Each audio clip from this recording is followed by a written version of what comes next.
Alors, lors de ce dernier jour du salon Agrifinance, vous avez participé à un panel. Que peut-on retenir de cette animation du dernier jour? Oui. Il est à remarquer aujourd'hui que sur le marché, que ce soit au Bénin ou que ce soit à l'international, le consommateur devient de plus en plus exigeant en matière de qualité par rapport aux produits qu'il consomme. Et donc, le transformateur, le producteur aujourd'hui est soumis à cette pression de respect des normes. Au niveau du programme ACMA, ce que nous faisons avec les acteurs, c'est de les amener à respecter tout au moins le b.a.-ba.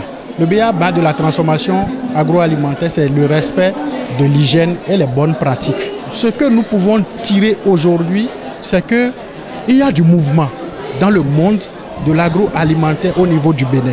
Et pour nous, c'est déjà un succès.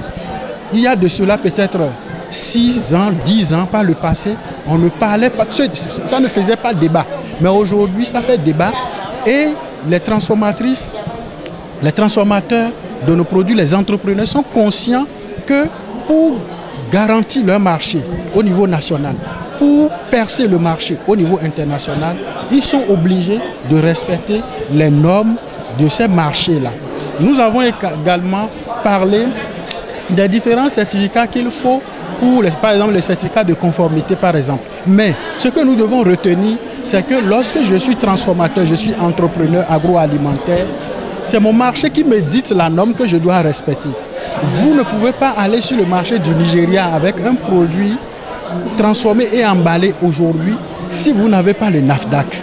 Et donc, chaque pays a sa norme par rapport à un produit donné et chaque pays fait de telle sorte aussi de protéger son marché pour ces autochtones qui sont dans la même activité.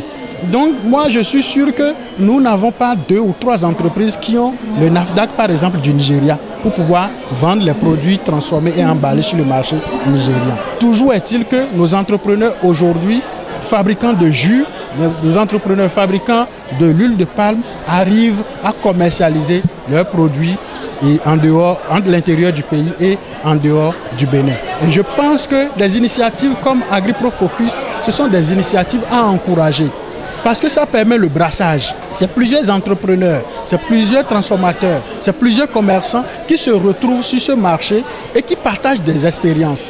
Il y en a qui ont l'expérience dans le packaging, qui partagent avec d'autres. Il y en a qui ont l'expérience même dans le savoir-faire, même jusqu'aux équipements qu'ils utilisent. Et donc, c'est un moment que AgriProFocus offre pour ce partage d'informations. C'est un moment pour nous aussi de remercier AgriProFocus qui nous en donne l'opportunité chaque année et qui nous permet également de partager avec d'autres personnes qui sont dans le financement du monde agricole avec nous. On partage les expériences, on voit ce que nous pouvons corriger, ce que nous pouvons prendre chez les autres et aussi on apprend de nos erreurs aussi parce que dans le monde du financement au jour d'aujourd'hui, il y a certainement des expériences que chaque structure ne voudrait plus reprendre. Donc nous apprenons et pour nous c'est un cadre formidable qui est apprécié.